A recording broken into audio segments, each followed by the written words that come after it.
Chapter 1. A Quiet Morning in Marlecombe. The April sun slipped shyly through a lattice of mist, gilding the tiled roofs of Marlecombe with a hesitant warmth. A chorus of rooks wheeled above the square, their cries scattering the stillness that usually accompanied early hours in the village. Only the faint clink of china drifted from the Rose and Crown tea rooms, where Mrs. Bantry was already settling herself for a morning cup. On the far side of the green, St. Mildred's clock struck 9. Its mellow chime rolled over cobblestones and into the neat gardens of the cottages beyond. Curtains twitched here and there, people rising, tending to roses, opening shutters with a creak that seemed part of the village's own heartbeat. At the corner, Miss Jane Marple moved at an unhurried pace, a small basket over her arm. She had been to Mrs. Larkin's for a jar of honey, though, truth be told, she enjoyed the excuse to walk through the waking streets and collect, without appearing to, the tiny scraps of conversation and detail that made up the tapestry of village life. This morning, however, something new pricked at the edges of calm. Marlecombe had been buzzing for a week about the forthcoming opening of the old portrait gallery in the east wing of Gossington Hall. Lady Caroline Edgewater, never one to resist a flourish, had invited half the county to admire the restored collection of family paintings. Among them was a canvas that local tongues, ever eager for romance or scandal, had dubbed the portrait that watched back, an 18th-century likeness of a dark-eyed lady whose gaze seemed to follow one about the room. Miss Marple, pausing to adjust the ribbon on her hat, considered the way stories gathered round an object once someone suggested it possessed a secret. Portraits did not, in her experience, look at people, though they often reminded people of things they preferred to forget. Still, she had agreed to attend the preview luncheon that very afternoon.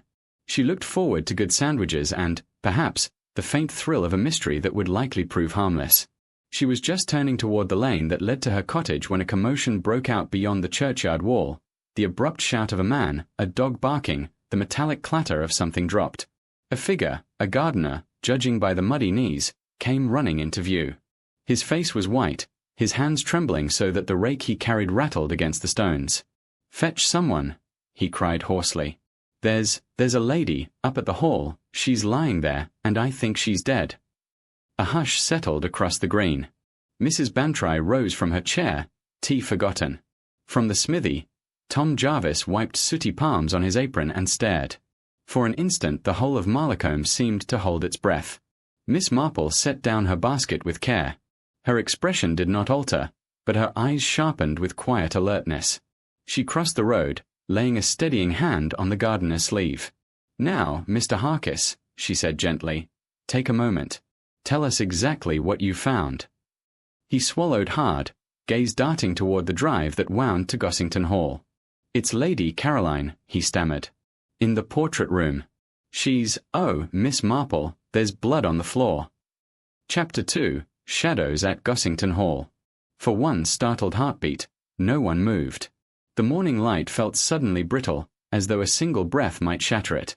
Then Mrs. Bantry gave a gasp and pressed a hand to her bosom. "Lady Caroline? Good heavens!"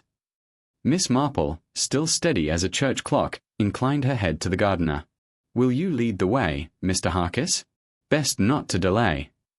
The man nodded jerkily and set off at a half-run, half-stumble up the gravel path that curved toward Gossington Hall. Miss Marple followed at a brisk, determined pace, her sensible shoes crunching over tiny stones. Behind them came a scatter of villagers, Mrs. Bantry, Tom Jarvis, and 2 or 3 others, driven as much by anxious concern as by the irresistible tug of curiosity. The hall stood serene at the crest of a gentle rise, its honey-coloured stone glowing against a sky now paling into blue. Centuries of Edgewaters had walked these lawns, their portraits gazing down from oak-panelled rooms. Today, the house looked exactly as it always had, calm, self-possessed, an island untouched by scandal. Only the dark smudge of open doors hinted at turmoil inside. They entered through the great oak entrance. A faint tang of varnish and turpentine clung to the air, evidence of the restorer's recent work. Sunlight poured in through tall mullioned windows, illuminating the marble floor where their footsteps echoed. Mr. Harkis led them along a corridor lined with gilt-framed faces. The portraits seemed to lean forward as the party passed, their painted eyes solemn, their colors rich as wine. Somewhere, a clock ticked with maddening slowness. At last they reached the east wing. The door to the portrait gallery yawned open, one hinge emitting a plaintive creak as Harkis pushed it wider. The room beyond was bathed in slanting light from a domed skylight overhead. Dust motes floated in the air like tiny golden insects. Lady Caroline Edgewater lay sprawled on the parquet floor before the central canvas. Her silk scarf, bright with peonies, had slipped askew to reveal a throat startlingly pale. A dark stain marred the polished boards beside her. Nearby, a gilt chair had toppled, one leg splintered. The infamous painting, the so-called portrait that watched back, hung serenely above, its subject's eyes fixed, or seeming to fix, on the dreadful tableau below. The woman in the picture wore an expression that could be either sympathy or satisfaction, depending on how one looked. Mrs. Bantry emitted a strangled sob. Tom Jarvis muttered something about calling the police and hurried from the room. Miss Marple lowered herself carefully, kneeling beside the fallen lady. Her face was composed, though her eyes softened. She noted the way Lady Caroline's hand was outstretched, as if reaching for something. On the rug lay a single white glove, oddly far from its mate. A faint scent of lilac clung to the air, too delicate, perhaps, for a room closed until recently. She glanced upward, taking in the details others might overlook: a smear on the frame, a rug rucked where someone might have stumbled, the glimmer of glass from a shattered wine goblet beneath the table. Her gaze returned to Lady Caroline, and to the line of portraits that seemed to bear witness. Harkis hovered in the doorway, wringing his cap. "I didn't touch anything, miss. Only, I saw her there when I came to check the fire grate." "You were quite right not to," Miss Marple said gently. "Best we leave matters as they are until the authorities arrive." But even as she spoke, her mind was quietly knitting threads together. Lady Caroline's well-known fondness for lively gossip, her recent acquisition of an unexpected bequest, the little quarrel overheard in the tea-room 2 days before. Facts, fragments, impressions. They were like small pieces of cloth waiting to be stitched into a pattern. The faint crunch of tires on gravel signaled the arrival of a motorcar. A moment later, Inspector Craddock strode in, tall and brisk, his expression grave. "Miss Marple," he said, inclining his head. "I might have guessed you'd be here." He cast a practiced eye over the scene. "Seems we've another unpleasant business on our hands." Miss Marple rose, smoothing her skirt. "I fear so, Inspector. And I rather think," she added quietly, glancing at the portrait's unblinking gaze, "that our lady in the picture may not be the only one watching." Chapter 3: Early Whispers and Clues. Inspector Craddock crouched by the body, careful not to disturb the parquet more than necessary. His polished boots reflected in the polished floorboards. A frown shadowed his brow as he made quiet notes in a small, battered book. "Death appears recent," he murmured to the constable who had followed him in. "An hour, perhaps 2. His gaze swept the room, the toppled chair, the broken glass, the smudge along the portrait's gilded frame. But what, I wonder, brought Lady Caroline here alone? Miss Marple stood near the hearth, hands folded lightly before her. She had retreated a step, content to watch without intruding. Yet her eyes were far from idle. They traveled with delicate precision, noting the disarray on a side table, the angle of sunlight falling across the floor, the shadowed recess near the eastern wall where a small door stood ajar. Beyond the gallery, voices gathered, a subdued murmur of servants and guests who had drifted from other rooms as word of calamity spread. Mr. Harkis, still pale, hovered by the doorway like a man half dreaming. Beside him, Mrs. Bantry clutched a lace handkerchief, dabbing nervously at her lips. "Best keep everyone together in the morning room," Craddock said crisply to the constable. "No one leaves until I've spoken with them." Then, softening, he turned to Miss Marple. "I trust you'll lend us that remarkable memory of yours, Miss Marple." She inclined her head.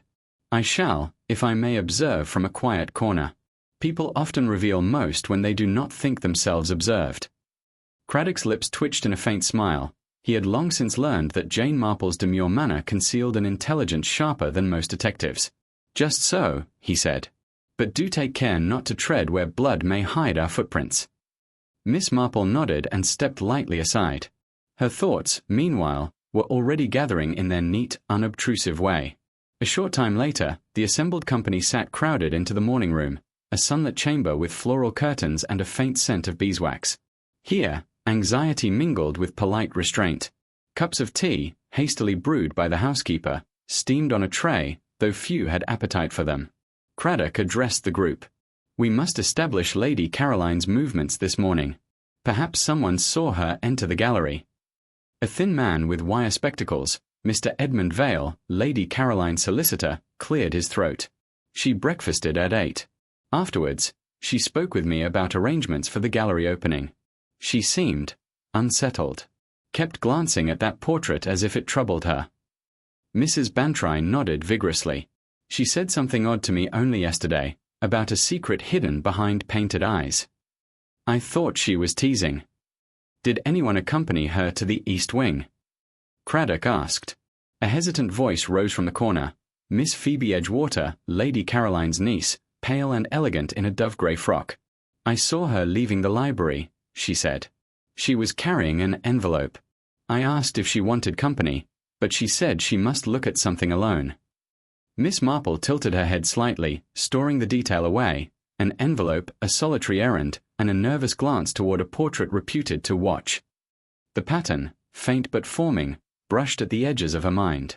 As the questioning continued, she let her gaze drift over the faces before her, Phoebe's strained composure, Mr. Vale's brisk professionalism, the butler, Evans, standing stiff as a poker behind the sofa. On a small table lay a stack of invitations to the gallery luncheon, one corner slightly damp where a cup had been set hastily down. A faint breeze stirred the curtains, carrying the echo of rooks outside and, with it, the intangible sense of a story waiting to be told. To anyone else it was merely a room of uneasy people. To Jane Marple it was a web, and somewhere among the threads a spider waited. She smiled to herself, soft, almost grandmotherly, and folded her hands. There was no need to rush. Answers, she had learned, preferred to arrive at their own pace, especially when one listened carefully. Chapter 4. Portraits of Character. The household, still restless after Inspector Craddock's questioning, dispersed in 2s and 3s about the hall. Voices floated faintly along the passages, low, worried tones that ceased the moment a door opened. Outside, the afternoon sunlight had begun to wane. Shadows stretched thin fingers across the lawns. Miss Marple lingered in the morning room a while longer, content to sit with her knitting while thoughts settled into their proper places. The little click of needles, she had often found, reassured people. They assumed she was absorbed in stitches when, in truth, she was watching them. She observed Miss Phoebe Edgewater first. The young woman stood at the window, staring into the garden as though answers might bloom among the dahlias.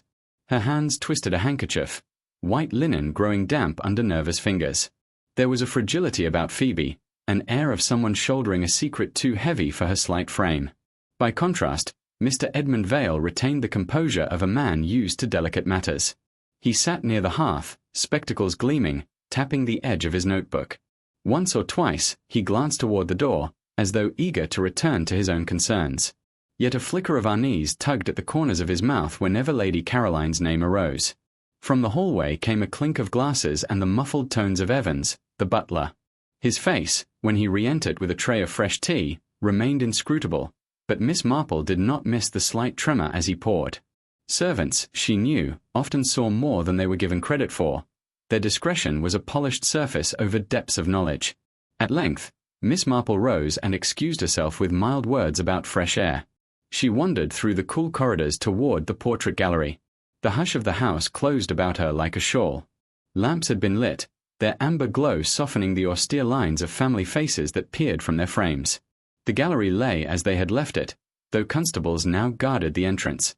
They allowed Miss Marple inside at Craddock's nod. She moved slowly, pausing before the painting at the heart of all the gossip. Candlelight from a nearby sconce lent the lady in the portrait an uncanny vitality, the suggestion that she might, at any moment, draw breath. Jane Marple regarded the canvas calmly.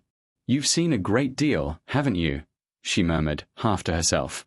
The painted eyes, dark and steady, offered no reply, but something about the sitter's poise hinted at confidence or challenge. Her gaze lowered to the parquet, to the place where Lady Caroline had fallen. The constables had marked the area with a neat cordon, but Miss Marple's eye took in details that tape could not obscure: the faint scuff near the rug's edge, the impression of a heel turning sharply, the thin trail of lilac petals leading toward the small service door. She crouched, careful not to disturb anything, and peered through the gap in that door. A narrow staircase led down into dimness, an old servant's passage, perhaps long unused. The scent of lilac was stronger here, oddly out of place in the draught. Miss Marple straightened, smoothing her skirt, and turned to the constable.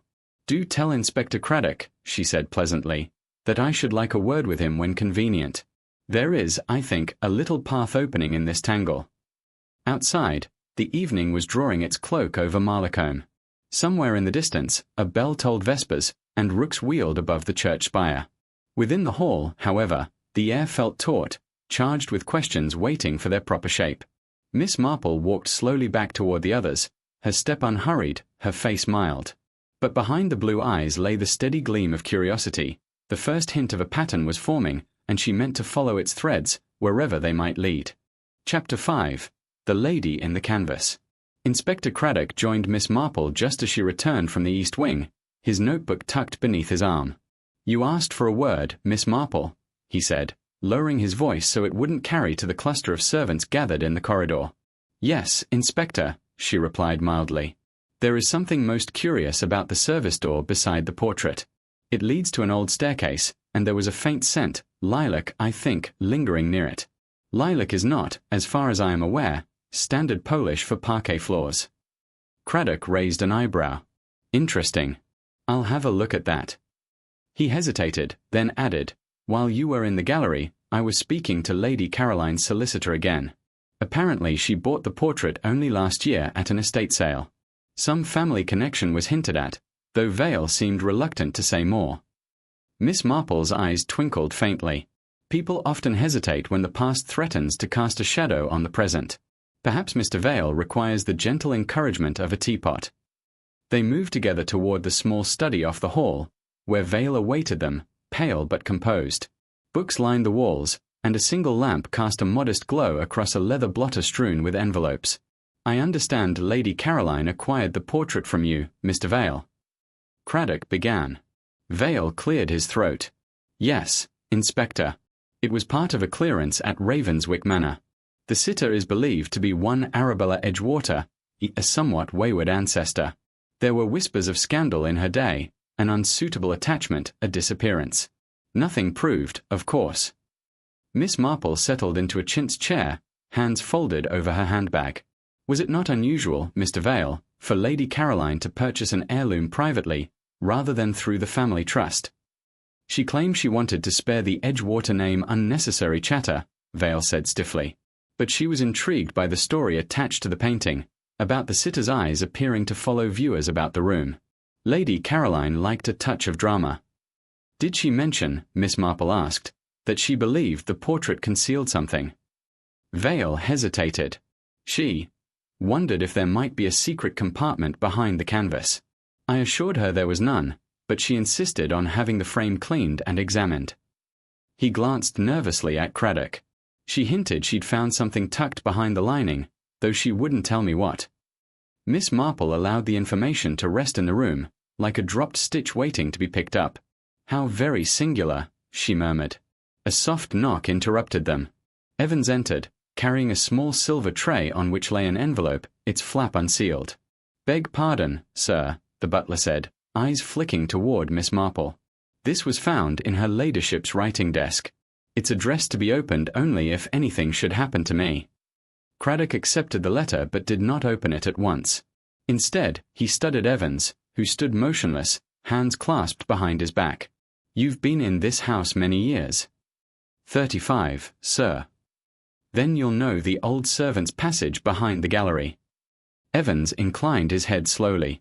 "Aye, sir. Leads down to the cellars, though it hasn't been used proper since the war. Her ladyship had the key, kept it on a little ribbon with her private things." Miss Marple's knitting needles clicked softly against one another inside her bag. "A locked passage, a secret envelope, and a portrait with a checkered history," she said in a voice no louder than the rustle of paper. "It seems, Inspector, that Lady Caroline's troubles were more than a matter of varnish and canvas." Craddock sighed, turning the envelope over in his hands. "I'll need to read this," he said. "But not here. Too many ears." As they left the study, Miss Marple cast one last glance toward the dim corridor leading back to the gallery. Somewhere behind that painted face, whether in wood, canvas, or memory, lay the reason a woman had died. And Jane Marple, who understood better than most the quiet weight of old sins, meant to find it. Chapter 6.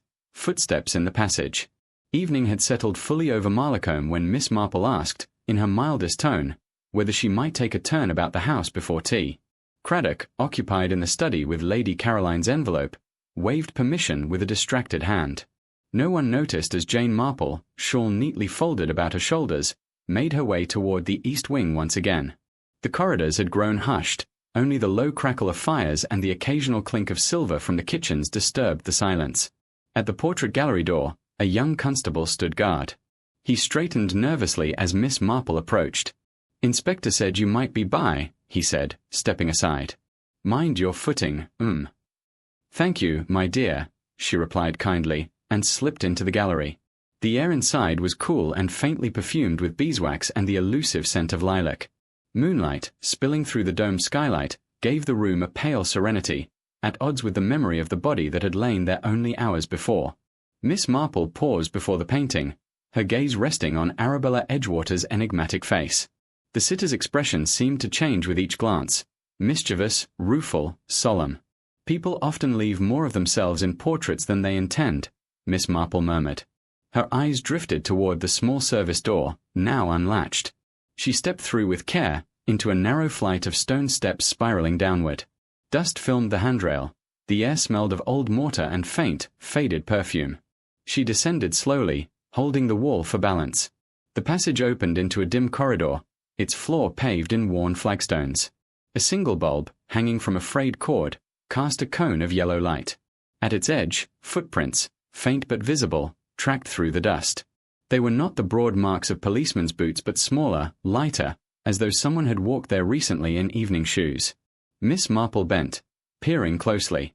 The prints led away from the stairs toward a heavy oak door at the far end. Cobwebs stirred slightly in its frame, as though brushed by hurried fingers. She touched the handle, found it firm beneath her palm. Locked. She tried the tiniest turn and felt the latch shift just enough to suggest that the key was no longer inside. She straightened and looked back along the passage, noting a broken sprig of lilac caught against the wall. Its pale bloom had begun to wither, yet the scent lingered sweet and sharp. A faint sound reached her then, a soft scrape almost like cloth against stone, from beyond the locked door. She froze, listening. The noise ceased as abruptly as it had come. Miss Marple allowed herself a slow breath. There was no fear in her face, only quiet attentiveness. She had learned long ago that darkness, real or metaphorical, rarely yielded to panic, but it often yielded to patience. With calm precision she memorized the scene, the prints, the lilac, the scuff along the lower panel of the door. Then she turned, retracing her steps up the stair, making no more sound than a moth. As she emerged into the gallery, the constable looked up from his post. "All right, he asked. "Quite all right," she said, smiling as though she had merely admired the paintings. "Only, I think it may be best if no one goes wandering down that staircase tonight." She crossed back through the moonlit room, leaving behind the portrait and its hidden door. Above her, Arabella Edgewater's painted gaze seemed almost approving, or perhaps warning. Miss Marple closed the gallery door with a soft click. Somewhere in the house, voices murmured, and a clock struck the quarter hour. The night, she knew, was far from finished, and secrets, like footprints in dust, were best followed before they faded. Chapter 7. Words from the Dead. Inspector Craddock closed the study door behind him and turned the key in the lock. The voices from the corridor faded, leaving only the hush of paper and the faint ticking of the mantel clock. On the desk lay the envelope Evans had delivered, cream-colored, faintly scented with something floral. Across the front, in Lady Caroline's slanting hand, ran the words, "To be opened only in the gravest necessity." Craddock regarded it for a long moment before sliding a finger beneath the flap. The paper crackled softly as he unfolded the single sheet inside. "My dear Edmund." The salutation struck him. She had addressed the solicitor. "If anything should befall me, I beg you will act with prudence. I have reason to believe that a certain person, one who enjoys free access to this house, has learned of the document hidden behind Arabella's portrait. I meant only to safeguard a family truth, yet I fear my curiosity has stirred an older grievance. Should I be silenced, see that the packet remains sealed until Miss Jane Marple may advise you. She, I believe, will know how to read both the paper and the heart behind it." Craddock let the letter fall lightly to the blotter. The mention of Miss Marple was not unexpected, yet it lent the message a peculiar gravity. Lady Caroline had trusted her, perhaps more than she had trusted anyone else in the room that morning. He reached for the heavy folder that Vale had produced earlier, the sale record from Ravenswick Manor.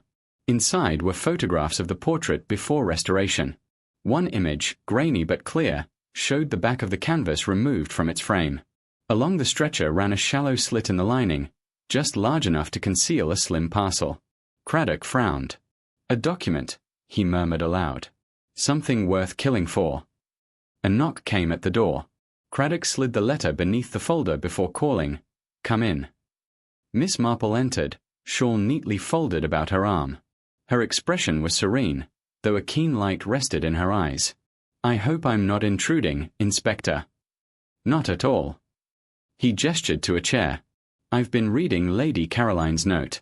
She thought someone had discovered a document hidden behind the portrait, and she named you as the one to consult." Miss Marple seated herself with composure. "How thoughtful of her," she said softly. "Did she give any hint about the document's nature?" "None." Craddock leaned forward. "But there's a reference to an older grievance. Do you suppose this ties to Arabella Edgewater's story?" Miss Marple considered. It might. Arabella, by all accounts, was a spirited young woman who vanished after quarrelling with her kin. One hears of such things: a hasty elopement, an inconvenient will, even a child born out of wedlock. She folded her hands. "Secrets ferment when kept too long, Inspector. They grow potent enough to sour a household." Craddock's gaze sharpened. "You think the murderer feared exposure? Something in that packet could unmask them." "It is possible," she replied gently.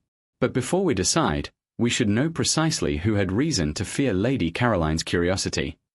She paused, then added, "Have you considered that the killer may have hoped to retrieve the hidden paper during the luncheon? The commotion of guests would have provided cover." Craddock tapped the letter thoughtfully. "If that was their aim, they didn't succeed. Nothing was found on the body." Miss Marple smiled faintly. "Not yet. But perhaps the paper remains behind the canvas, or else someone has already taken it." They regarded each other in quiet understanding. The room seemed smaller, the lamp's light more intent, as if it too leaned forward to listen. Craddock stood, tucking the letter into an inner pocket. "Very well, Miss Marple. I'll arrange to have the portrait examined in your presence first thing in the morning." "That would be most sensible," she agreed. "Until then, Inspector, may I suggest we keep this discovery between ourselves? There is nothing like a little secrecy to make the guilty grow careless." Her eyes twinkled as she rose, but her step toward the door was thoughtful. Outside, the house murmured with subdued voices and the clink of supper trays. Somewhere in its quiet heart, a murderer moved, perhaps smiling, perhaps watchful, and Miss Marple meant to be ready when they revealed themselves. Chapter 8. Supper at Gossington Hall. The long dining table at Gossington Hall gleamed under lamplight, silver and crystal catching tiny sparks from the flames in the hearth. The servants, subdued but efficient, moved quietly among the guests, setting out bowls of soup and replenishing wine. From the outside, it might have seemed a perfectly ordinary evening, a group of people gathered in a fine country house for a pleasant meal. Yet the air trembled with unspoken questions. Miss Marple sat midway along the table between Mrs. Bantry and young Phoebe Edgewater. She kept her manner gentle and conversational, asking after gardens and spring bulbs, but her eyes, sharp as needles under the soft blue, missed nothing. She noticed how Edmund Vale pushed his soup about rather than eating it, and how Evans, serving from the sideboard, took unusual care not to meet anyone's gaze. Phoebe barely touched her plate. Once or twice she cast nervous glances toward the corridor that led to the east wing, as if the portrait might somehow slip from its frame and walk among them. Mrs. Bantry, by contrast, talked a little too brightly about the coming fate, her words spilling over the edges of good taste in an effort to smother the silence. At the head of the table, Inspector Craddock accepted a cup of coffee from Evans and thanked him with quiet courtesy. He looked more like a country gentleman than a policeman, though the line between his brows betrayed a mind working steadily through each scrap of information. "Has anyone remembered," Craddock asked after a pause, "seeing Lady Caroline with a small parcel or folded paper at any time today?" His tone was light, almost casual. The question fluttered through the room like a draught. Phoebe set down her fork too quickly, the sound sharp against china. Vale cleared his throat. "She did mention," he began, then stopped, as if weighing each word. "She said she meant to check the back of the portrait one last time before luncheon. I thought little of it." Miss Marple glanced at him over her spectacles. And did she say whether she had already found anything of consequence? Vale shook his head. She only smiled in that mysterious way of hers. A ripple of unease ran round the table. Mrs. Bantry dabbed at her lips. Evans poured wine that sloshed slightly over the rim of a glass. Somewhere in the corridor a clock chimed the half-hour. Miss Marple's attention wandered briefly to the windows. Beyond the glass, the grounds lay silvered with moonlight, shadows of budding trees falling across the lawns. Somewhere an owl called, soft and low. When she returned her gaze to the table, she caught a fleeting expression on the butler's face, quick as the flick of a match, before it settled again into impassivity. Not guilt, precisely, but apprehension. She filed it away, as she had filed the faint lilac scent in the servants' passage and the footprints across its dust. The conversation resumed, though it moved like a boat against a sluggish tide. Each person seemed intent on proving their composure, yet every laugh landed too loudly, every sip of wine too measured. Miss Marple thought of Arabella Edgewater, smiling from her frame, and of Lady Caroline's neat handwriting naming a grievance long concealed. People, she reflected, rarely murder without a personal motive, and motives, like seeds, often lie buried for years before they sprout. She folded her napkin with quiet precision and placed it beside her plate. Supper was ending, but the real nourishment of the evening lay not in food but in observation. As the party dispersed to drawing rooms and firesides, Miss Marple lingered for a moment by the door, letting the undercurrents settle into a pattern in her mind. The night ahead promised little sleep, but perhaps, if she kept her wits about her, a clearer glimpse of the truth hiding behind painted eyes. Chapter 9. Moonlight in the East Wing. The household had long since retired. Beyond the closed doors of the guest rooms, only the faint tick of clocks and the occasional sigh of settling timbers disturbed the stillness. A pale moon poured silver through the upper windows, laying quiet paths along the corridor floors. Miss Marple, however, was not asleep. She sat upright in the small armchair of her chamber, shawl wrapped close, her knitting abandoned on the table. Something in the air, a tension, a waiting, kept her alert. She had learned over years of village life that restlessness in a house often signaled movement elsewhere. A soft creak reached her ear. She rose, as lightly as if made of thistledown, and eased open her door. The corridor stretched ahead, bathed in moonlight, shadows pooling where the sconces stood dark. Down its length a figure moved, slow, deliberate, toward the east wing. Miss Marple's hand closed on the handle of her walking stick. She stepped silently after, keeping to the darker side of the passage. The figure paused at the junction near the portrait gallery, glancing about before slipping inside. Miss Marple waited, counting slowly under her breath, then followed. The gallery lay in half-light, silver beams filtering through the skylight to touch the gilded frames. Arabella Edgewater's painted face gleamed faintly, her smile caught between mischief and melancholy. Before the portrait stood Evans, the butler. He had a small lantern in one hand and, in the other, a narrow tool that glinted faintly. He set the lamp down on a console and raised the tool toward the frame, probing along its lower edge. A key dangled from a ribbon at his wrist, the very key, Miss Marple guessed, that opened the hidden stair. "Most curious," she said gently from the doorway. Evans started so violently that the lantern wobbled, throwing wild shapes against the walls. "Miss Marple," he whispered hoarsely, "you gave me quite a turn." "I'm sorry," she said, her tone all mild apology. "I couldn't sleep and thought a walk might clear my head. And here you are, engaged in a little nocturnal carpentry." Colour rose to the butler's cheeks even in the moonlight.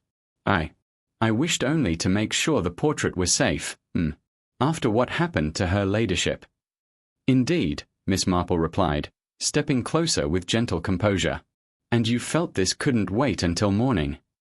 Evans hesitated, lowering the tool. "There are things about this house best kept quiet, miss. Lady Caroline, she liked to stir old matters. Some of them ought to stay buried." Miss Marple regarded him steadily. "The trouble with burying," she said, "is that roots have a way of pushing through the soil." The butler's gaze flicked to the service door behind him. For an instant his face seemed to harden, but then the mask of servitude returned. "Perhaps you're right. Best we leave it to the inspector." He set down the tool and picked up the lantern. "Shall I see you safely back to your room?" "Thank you, Evans," she said pleasantly. "But I think I can manage. You've work enough." She watched him depart along the corridor, his shoulders stiff, the little flame bobbing like a will-o'-the-wisp.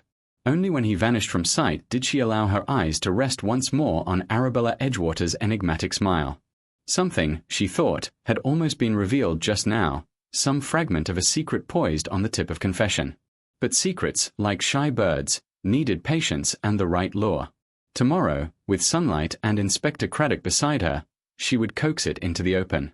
For now, the moon kept its watch over the hall, and Miss Marple returned quietly to her room, closing the door with a click as soft as falling dust. Chapter 10. A Morning Inspection. A pale September sun crept through the curtains of Gossington Hall, brushing away the grey of the night before. Downstairs, the smell of coffee and warm bread seeped from the kitchens, promising calm after the storm of recent days. Miss Marple descended the staircase with her usual unhurried grace. Her face wore its familiar look of mild interest, but behind her eyes thoughts worked steadily, fitting together the night's fragments, Evans in the gallery, the tool in his hand, the way he'd almost spoken and then stopped. Inspector Craddock awaited her in the breakfast room, already surrounded by newspapers and a half-eaten slice of toast. He rose when she entered. "Morning, Miss Marple," he said. "You look as though you slept well." "Not quite, Inspector." She settled into a chair. A certain restlessness kept me from it. I even found myself wandering the corridor. Craddock's gaze sharpened. "Did you, now?" "Yes." She added milk to her tea, stirring gently. "I encountered Mr. Evans in the portrait gallery. He seemed most anxious about something behind the frame." Craddock set down his cup. "That settles it. We'll have a proper look at that picture before another soul lays a finger on it." Together they walked to the east wing, joined by Edmund Vale, Mrs. Bantry, and a reluctant Evans summoned from the pantry. Dust motes drifted lazily through shafts of light as they entered the gallery. Arabella Edgewater smiled serenely from her gilded prison. "Mr. Evans," Craddock said in a voice that was firm but not unkind, "you were seen here last night with tools. Would you care to explain?" The butler's hands twitched against his livery. "Only to ensure the painting hadn't been tampered with, sir. Lady Caroline was uneasy about it before she died." "Uneasy?" Craddock prompted. "She thought there was something tucked behind the backing board," Evans admitted. "Some paper belonging to the Edgewater family. She asked me to keep an eye on it." Craddock crouched before the portrait, feeling along its edge. "Miss Marple, you've a better eye than most. What do you make of this?" Miss Marple leaned forward, peering at the frame. Her gloved fingers traced a barely visible seam in the wood, so fine it might have been mistaken for a flaw in the gilding. "A concealed panel," she murmured. "Very cleverly done." Craddock nodded to Evans, who produced the slim tool he'd carried the night before. With a careful twist the panel slid aside, revealing a narrow recess between canvas and frame. Inside lay a folded envelope, browned with age, its flap sealed by wax cracked and faded. Mrs. Bantry gasped. Vale bent closer, his face pale. Craddock eased the packet free and opened it gingerly. Several sheets of heavy paper spilled out, covered in a spidery hand. At the bottom of the first page a name leapt out, Arabella Edgewater. "Good heavens," Vale breathed. Miss Marple adjusted her spectacles and glanced at the writing. A story, she sensed, lay in those yellowed lines, a story Lady Caroline had perhaps read, one that might explain why she had been silenced. "Best we don't linger here," Craddock said, refolding the sheets. "We'll take these to the library where there's less chance of anyone overhearing." Miss Marple gave the portrait one last look as they left. Arabella's painted eyes, soft in the morning light, seemed to follow them still. Whatever secret she guarded had begun to speak, but only just begun. Chapter 11. Words from the Past. The library at Gossington Hall was hushed except for the faint hiss of the fire and the ticking of the long case clock. Morning sun filtered through diamond-paned windows, laying thin gold stripes across the carpet. Inspector Craddock placed the yellowed envelope on the great oak table and carefully drew out its pages. Miss Marple, seated a little apart in a high-backed chair, folded her hands in her lap. Evans hovered by the door, reluctant but compelled. Mrs. Bantry perched forward on the settee, curiosity written plain upon her face. Edmund Vale stood near the hearth, shoulders taut. Craddock began to read aloud. "To whomever may find this. If harm has come to me, I wish it known that the truth lies not in what people say, but in what they have hidden. There was a quarrel the night my sister Arabella disappeared. She meant to elope, but someone followed her into the garden. I saw the lantern swinging, heard voices raised, and then silence. The room seemed to shrink around the words. Even the fire burned quieter, as though listening. Craddock turned a page. I feared for her, yet I feared more for the family name. I allowed them to tell the village she had gone abroad. But there was blood on the gravel path, and a locket left behind. If this paper is discovered, look beneath the old yew by the east wall. There I buried what remained. He stopped reading and looked up. Vale's face had blanched to parchment. Mrs. Bantry let out a tremulous sigh. A confession, she whispered. But whose? Lady Caroline speaks of herself as witness, Miss Marple said quietly. Yet she also writes as though she bore some guilt. Craddock resumed, voice lower. I have kept this secret these many years, but at last I fear the past will not lie still. Someone else knows, and watches. Should anything happen to me, let this be the key. He set the papers down. For a long moment nobody spoke. Evans cleared his throat. I never read the letter, sir. Lady Caroline only bade me ensure it stayed hidden. I swear it. Miss Marple regarded him kindly. I believe you, Mr. Evans. Though you must admit your nocturnal expedition appeared suggestive. Colour crept up the butler's neck. I feared another might take it. There's been whispering in the servants' hall. Craddock slipped the letter back into its envelope and sealed it in an evidence folder. We'll search beneath that yew before the day's out, he said. If Lady Caroline was right, there's something buried that may explain everything. Miss Marple smoothed her skirt. It strikes me, she murmured, that whoever killed Lady Caroline feared she might speak of this letter, or of what lies under that tree. We must take great care, Inspector. Secrets kept so long will not surrender without protest. Her words settled into the library like dust, fine and inevitable. Beyond the window, a breeze stirred the branches of the east lawn, setting the yew's shadow swaying faintly across the grass, as though inviting them closer. Chapter 12. Beneath the Yew. By afternoon the September sky had turned a soft, untroubled blue. A faint breeze stirred the lawns of Gossington Hall, carrying with it the scent of damp earth and clipped box. Yet for all the day's calm, a strange expectancy seemed to hover over the east garden where the great yew stood. Inspector Craddock arrived with a constable from the village, spades in hand. Evans followed at a careful distance, while Miss Marple and Mrs. Bantry stood together near the stone sundial, their skirts stirring in the wind. Edmund Vale loitered by the terrace, watching as though from behind a pane of glass. Craddock removed his coat, rolled up his sleeves, and struck the first blow into the soil. The sound of metal biting earth was steady, almost respectful, as though the ground itself demanded courtesy for what it held. Miss Marple observed the scene with quiet gravity. Her eyes travelled over the tree's dark branches, the ancient trunk gnarled like clenched fingers. She thought of the words in Lady Caroline's letter. There I buried what remained. Bit by bit, a small pit opened beneath the roots. Damp soil released an odour of age and secrecy. The constable paused, wiped his brow, and glanced at Craddock. Here, sir, he murmured. From the loosened earth jutted the corner of a rotting wooden box.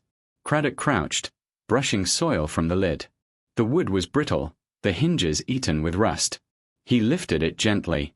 The box gave a sigh, almost of relief, as it opened. Inside lay a bundle swathed in decayed cloth.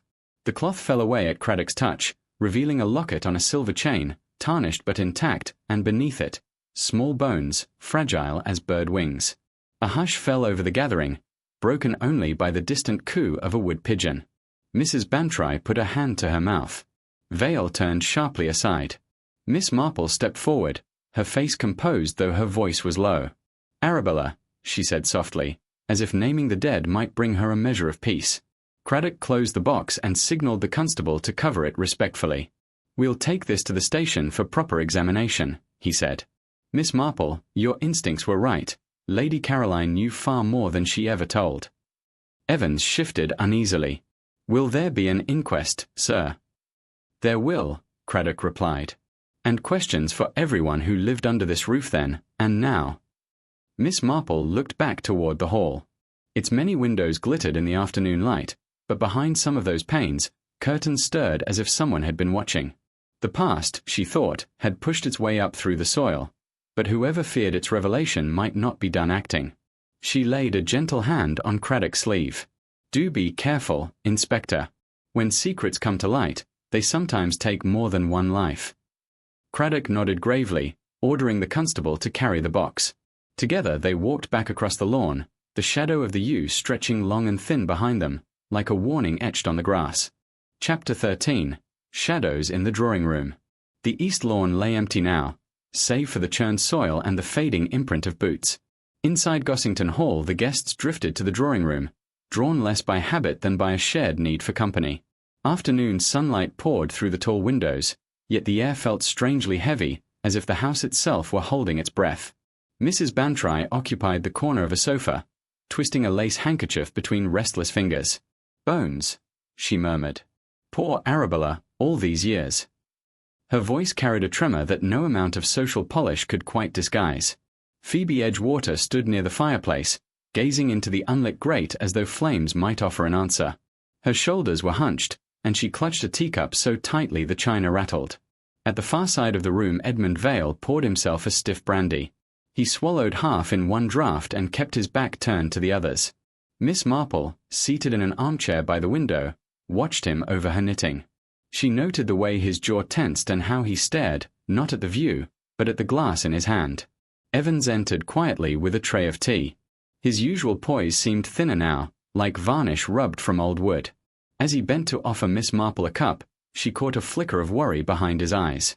Craddock arrived last, papers under his arm. He gave the room a swift, assessing glance before taking a seat near Miss Marple. "I've arranged for the remains to be examined in town," he said. "We'll know soon enough if they're Arabella Edgewater's. Until then, I must ask everyone to remain here. No one leaves Gossington Hall." Mrs. Bantry gave a small gasp. "You think the murderer is one of us?" Craddock's voice was calm, almost too calm. "Lady Caroline was killed because she learned something about that burial. Whoever silenced her could still be among us." Phoebe set down her cup, spilling tea into the saucer. "But who would?" she broke off, pressing a hand to her mouth. Miss Marple spoke gently. "Sometimes, my dear, people do dreadful things not because they are wicked in the ordinary sense, but because they have grown desperate or afraid." Vale turned sharply. It was decades ago. Surely no one would kill over an old scandal. Wouldn't they? Miss Marple's tone was mild, but her gaze was steady. Fear of disgrace, loss of inheritance, the unraveling of a careful life, these can weigh very heavily. A gust of wind pressed against the windows, making the curtains billow like pale ghosts. Evans set down the tray with an audible clink. For a heartbeat, all eyes were on him. He straightened, muttered an apology, and slipped out. Miss Marple watched the door close behind him. She said nothing, but a small crease formed at the corner of her mouth, the faintest sign that she had added another piece to the quiet puzzle forming in her mind. Craddock cleared his throat. "I'll want a word with each of you this evening," he said. "Until then, keep close. And if any of you know more than you've yet admitted, now would be a very good time to speak." No one moved. The tick of the mantel clock filled the silence. Miss Marple set her knitting aside and looked round the room, her expression soft but unyielding. She felt the weight of the old yew tree beyond the windows, its shadow stretching across the grass and into their very midst. There were, she thought, still stories buried in this house, and some of them might fight hard to stay hidden. Chapter 14. Tea and Tact. Late afternoon slipped toward dusk, softening the edges of the hall. Lamps were lit in the drawing room, casting warm pools of light against the fading sky. Craddock had withdrawn to the library to arrange his notes for the evening's interviews, leaving the guests to their own uneasy devices. Miss Marple, knitting set aside, looked about the room with calm interest. Mrs. Bantry had taken refuge in a glossy magazine she was clearly not reading. Phoebe stood at the window, forehead against the glass, as if the lawn might tell her something if only she stared hard enough. Edmund Vale lounged near the piano, one hand resting on the keys without pressing them. Evans appeared, discreet as ever, with a fresh pot of tea. He set it on the low table and began to withdraw, but Miss Marple's gentle voice stopped him. "Mr. Evans, do sit down a moment. You've been on your feet all day." The butler hesitated. A lifetime of service warred with a very human weariness. Finally, he perched at the edge of a chair, hands folded tight in his lap. Miss Marple poured tea, adding just the right amount of milk to each cup. "I dare say the household has rarely seen such a commotion," she observed mildly. "It must weigh on you, keeping everything running." Evans gave a small, humorless laugh. "It's not the running of the house that troubles me, It's what's come out of the past, and what else may yet." Phoebe turned from the window, eyes wide. "You know something, Evans." "Not know," he said slowly. "Suspect." His gaze moved to Vale, then back to Miss Marple. "I've served here 30 years. You notice things, even when you wish you hadn't." Miss Marple inclined her head. "Such as?" Evans clasped his hands more tightly. "When Lady Caroline sent for me last week, she spoke of the portrait, of a truth behind Arabella's smile. She warned me not to mention it to anyone. Then she asked if I'd seen Mr. Vale near the east wing at night." He paused, reluctant. "I had, once or twice." Vale stiffened but said nothing. Miss Marple's tone remained gentle. "And did you tell her so?" "I said I couldn't be certain." Evans glanced down. But she looked frightened. Mrs. Bantry set aside her magazine with a rustle. "Are you suggesting Edmund had something to do with poor Caroline's death?" Vale swung toward her, color rising. "That's absurd." Miss Marple raised a calming hand. "No accusations. Please. Mr. Evans has merely shared impressions." She offered him a kindly smile. "It takes courage to speak at all." Evans gave a faint nod, as though relieved. He rose, smoothing his jacket. "Best see to the lamps, He left with measured steps, leaving the room quieter than before. Miss Marple picked up her knitting again, though her needles remained idle. She reflected on Evans's words, Lady Caroline afraid, Vale wandering at odd hours, secrets half-voiced. Each thread seemed slight on its own, yet together they hinted at a pattern, one still hidden in the dark folds of the past. Outside, twilight thickened over the gardens, and the yew's shadow merged with night. Chapter 15. Questions After Dark.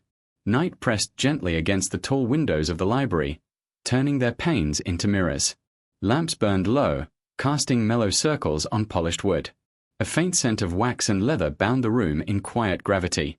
Inspector Craddock sat at the long table, papers arranged in careful stacks. He had moved a second chair across from his own. Beside him, a small notebook lay open, a pencil sharpened to a fine point. The door stood ajar, and in the corridor beyond Miss Marple waited in a chintz-covered armchair, her knitting on her lap, ostensibly absorbed but plainly alert. Craddock called his first guest, Phoebe Edgewater. She entered hesitantly, her face pale in the lamplight. He gestured to the chair opposite. "Miss Edgewater, please sit. We'll make this as brief as we can." Phoebe clasped her hands together. "Is it absolutely necessary? I've told you everything I know." "Indulge me," Craddock said, his voice steady but not unkind. "When did you last see Lady Caroline alive?" Phoebe stared at the carpet, gathering herself. "After luncheon, in the East Gallery. She said she meant to speak with Mr. Vale about some old matter. I left her there." "Did she seem anxious?"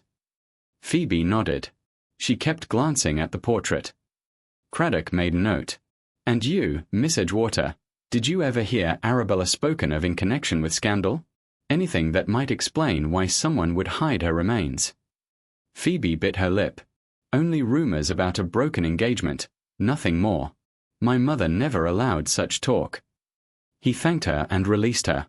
She passed Miss Marple on her way out, offering a faint smile that failed to reach her eyes. Next came Edmund Vale. He walked in with outward composure, but his fingers tapped the chair arm as he Saturday. "Mr. Vale," Craddock began, "you were close to Lady Caroline." "We were friends," Vale replied, measured. "Friends who met in the gallery after dark." Craddock's eyes flicked up. Vale's jaw tightened. "I admired her mind. She liked puzzles, secrets. We discussed the portrait." "Did she tell you about the letter?" Vale hesitated, then shook his head. "No. She hinted she'd found something important, but she wouldn't say what." "Where were you the night she died?" "In my room," Vale said swiftly, then slower. "I may have gone out for air. I couldn't sleep." Craddock's pencil paused. Anyone see you? Vale's gaze shifted toward the door, toward Miss Marple's quiet silhouette, then back. No. Craddock dismissed him with a curt nod.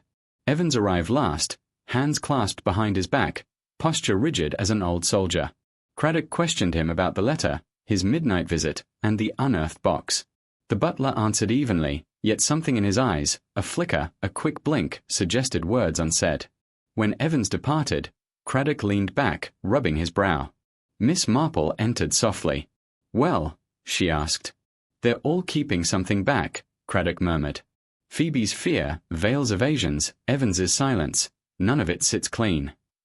Miss Marple's eyes twinkled with a knowing sadness. Human nature, Inspector. Very few people tell the whole truth at once, especially when the past threatens the present. Craddock sighed, gathering the papers. Tomorrow I'll press harder. Do, Miss Marple agreed. But tread lightly. One wrong prod may drive the culprit deeper into shadow, or prompt another crime. She settled again with her knitting while Craddock locked away the letter. The clock on the mantel marked the slow passing of the hour, each tick a reminder that time, like guilt, does not stand still. Chapter 16. A Walk in the Moonlight. Dinner had been a subdued affair. Even the clink of silverware seemed muffled, as though the house were reluctant to disturb the thoughts circling above the table. After the last course, Craddock excused himself to review notes, leaving the others to drift toward the drawing room. Miss Marple, however, intercepted Phoebe Edgewater in the hallway. My dear, she said softly, might we take a little air before bed? I find moonlight clears the cobwebs better than all the tea in the world. Phoebe hesitated, glancing toward the warmth of the firelit room, then nodded. Together they stepped through the side door onto the terrace. The night was cool, threaded with the faint perfume of late roses. Beyond the balustrade the lawn shone pale, and the yew tree crouched like a dark sentinel at the garden's edge. For a while they walked in silence. Miss Marple kept her pace slow, unthreatening, giving Phoebe space to gather words. Eventually the girl spoke. It's all so dreadful, she murmured. I can't stop thinking about Lady Caroline, and about Arabella. That poor child in the ground all those years. Miss Marple's eyes were kind. Grief is heavy enough, but it grows heavier when twined with doubt. You have doubts, I think. Phoebe's hands tightened on the shawl at her shoulders. I shouldn't say anything. It feels like betraying them. Sometimes, Miss Marple said gently, loyalty is best served by honesty. Secrets feed on silence, my dear, and they seldom leave those who keep them at peace. Phoebe's breath misted in the cool air. I overheard Lady Caroline and Mr. Vale, 2 nights before she died. They were arguing in the library. She said she knew the truth about what happened to Arabella, and that she meant to tell the police at last. Mr. Vale begged her not to. He said it would ruin everything. Did she give any sign she'd changed her mind? Miss Marple asked. Phoebe shook her head. She walked out. He followed, but I don't know where they went. Miss Marple tucked that away with a nod. You've done the right thing telling me. Phoebe's eyes glistened. Do you think he? I think, Miss Marple replied, that anger and desperation can push a person further than they ever believed they'd go. But belief is not proof. A light breeze lifted the edge of Miss Marple's shawl. In the distance, the yew cast a long shadow, black upon silvered grass. We'll find the truth, Miss Marple said quietly. But we must go carefully. Fear is a dangerous companion. Phoebe managed a wan smile. I'll try. Good girl. Miss Marple offered her arm, and together they returned to the hall, their footsteps soft against the stone. Behind them the moon kept watch over the sleeping garden, and over secrets that refused to rest. Chapter 17. Threads begin to show. Inspector Craddock rose early, the mist still folded over Marlecombe like damp wool. Downstairs, the house was hushed except for the crackle of a newly lit fire in the hall. Evans moved quietly about his duties, polishing silver as though it were a form of penance. Craddock stationed himself in the small morning room, its windows looking out on the pale garden. He had arranged for Vale to join him at 8:30. Vale entered looking composed, but the inspector noticed a faint shadow beneath the man's eyes. He gestured toward a chair. Mr. Vale, Craddock began, thank you for agreeing to see me again. Vale sat, clasping his hands. I assume this is about Lady Caroline. Indeed. Craddock tapped his notebook. You said she mentioned having found something important, yet you didn't know what it was. That's correct. And the quarrel Phoebe overheard. She says Lady Caroline threatened to inform the police about Arabella. Vale's jaw worked before he answered. Caroline was distressed. She'd been reading old letters, convinced there was a tragedy hidden behind that portrait. I tried to calm her. You asked her not to speak, Craddock pressed. I feared she'd embarrass herself with some wild theory, Vale said quickly. Caroline had a generous heart but sometimes fancied conspiracies. Craddock studied him. Where were you after that argument? Vale hesitated only a fraction too long. In the library, writing letters. Until when? Until nearly midnight. And you saw no one? No. Vale's gaze flicked to the window. It was very quiet. Craddock let the silence stretch before closing his notebook. That will do for now. Vale left with a stiffness that betrayed tension beneath his smooth exterior. Later that morning, Miss Marple wandered through the East Gallery, ostensibly admiring the collection of porcelain. In truth, her eyes lingered on the portrait of Arabella, the girl's painted gaze solemn, the brushstrokes faintly cracked. On the table beneath lay Arabella's small silver locket, recovered from the box with her remains. Craddock had placed it there for closer inspection. Miss Marple lifted it carefully and turned it in her fingers. A faint click answered her touch. The hinge had shifted slightly. She fetched a pin from her sleeve and coaxed the tiny clasp. With a soft pop, the locket opened, revealing not a miniature photograph as expected, but a slip of yellowed paper folded with meticulous care. Miss Marple unfolded it. Inside, faded ink spelled out 2 short lines. She knows. Take care. Midnight, under the U. She read the words twice, her brows knitting. Midnight. The yew tree at the edge of the lawn. Miss Marple replaced the note, closed the locket, and slipped it into her pocket for safekeeping. Her mind was already arranging possibilities, setting them like stones in a mosaic. Someone, all those years ago, had left a warning. Whether it had been meant for Arabella or about her, she could not yet say. Downstairs, the grandfather clock began to strike 10. The chime rolled through the hall, steady and unhurried, unlike the quickening beat of Miss Marple's thoughts. Chapter 18. Whispers by the Fire. The drawing-room felt unusually close that afternoon, though the September sun shone bright outside. Logs hissed on the hearth, releasing a faint tang of resin. Miss Marple sat near the fire with her knitting, pale wool looping between her nimble fingers. Around her, the household had gathered. Phoebe with a book she scarcely read, Edmund Vale perusing a newspaper, Evan standing discreetly near the door. Craddock arrived with his notebook, nodded to Miss Marple, and took a seat. She caught his eye, then leaned toward the group with her most guileless smile. I was admiring the garden earlier, she said, her voice mild. Such an agreeable view from the east windows. I thought how pretty the yew tree must look by moonlight. Rather a romantic spot, don't you think? Phoebe's head jerked up, the color draining from her face. Vale's newspaper rustled as he lowered it, his lips pressed thin. Only Evan seemed unmoved, though Miss Marple noted a faint tightening about his shoulders. How so, Miss Marple? Vale asked after a moment, his tone carefully even. Oh, I was thinking of old stories, she replied, her needles still clicking. Lovers meeting secretly, messages tucked beneath branches. Villagers often have some corner where confidences are exchanged. Phoebe closed her book with trembling hands. I don't think I care for that tree, she murmured. It's gloomy. Vale gave a short laugh that sounded more brittle than amused. Surely we're not going to make a villain of a tree, Miss Edgewater. Miss Marple's eyes twinkled. Objects acquire reputations, Mr. Vale, only because of the people who choose them as hiding places. Craddock, sensing an opening, shifted forward in his chair. You've all mentioned the yew before, he said. Was it a common meeting spot? Or perhaps used for something less innocent? No one spoke. Phoebe stared at the carpet.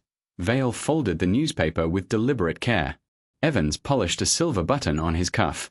Ah well, Miss Marple said cheerfully, letting the matter drift. I expect I've been reading too many romantic tales. Yet as she resumed her knitting, she felt each of them stealing covert glances, at one another, and toward the garden beyond the window where the yew's shadow stretched long across the lawn. That evening, Miss Marple slipped the locket's hidden note to Craddock in private. His brows rose as he read the faded words. She knows. Take care. Midnight, under the yew.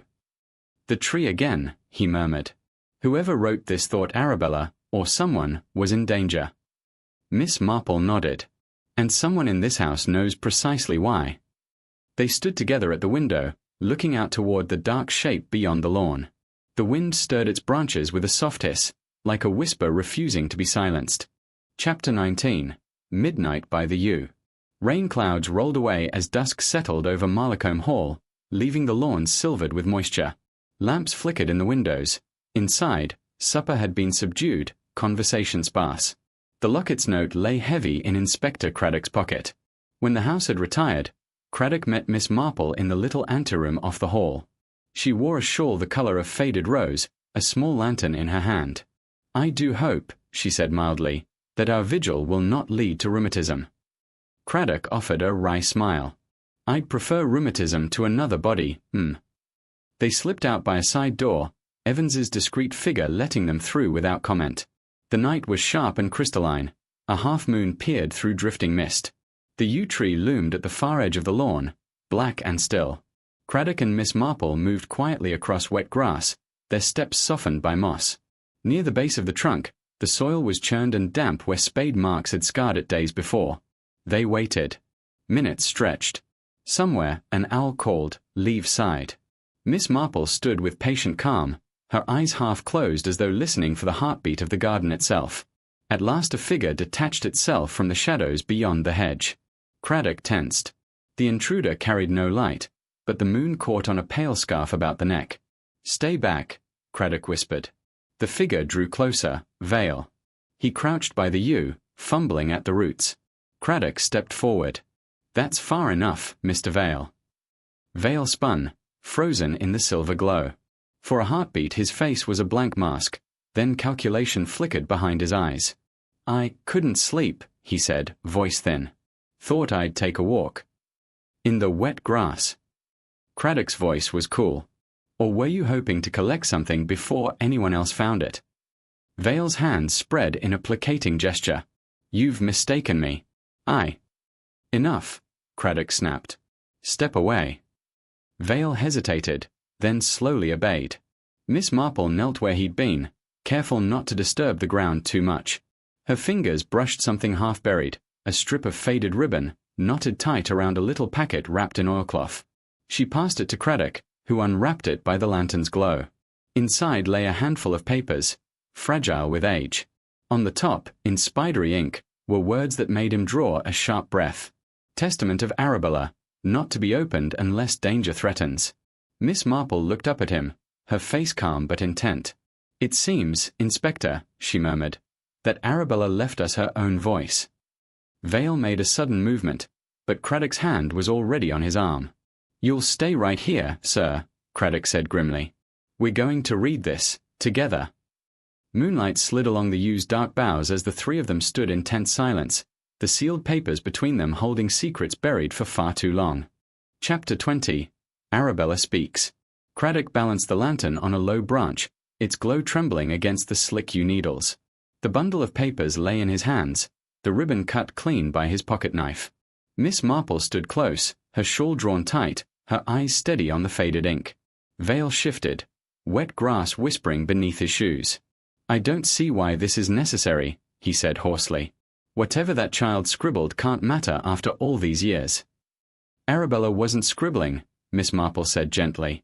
She was recording something too dangerous to speak aloud. Craddock unfolded the first sheet with care.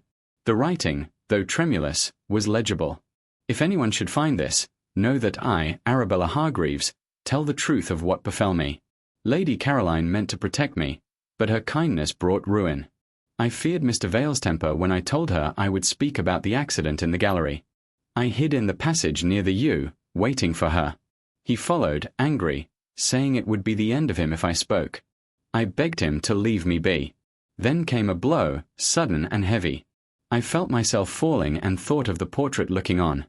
I leave this so my silence may not last forever. Craddock looked up slowly.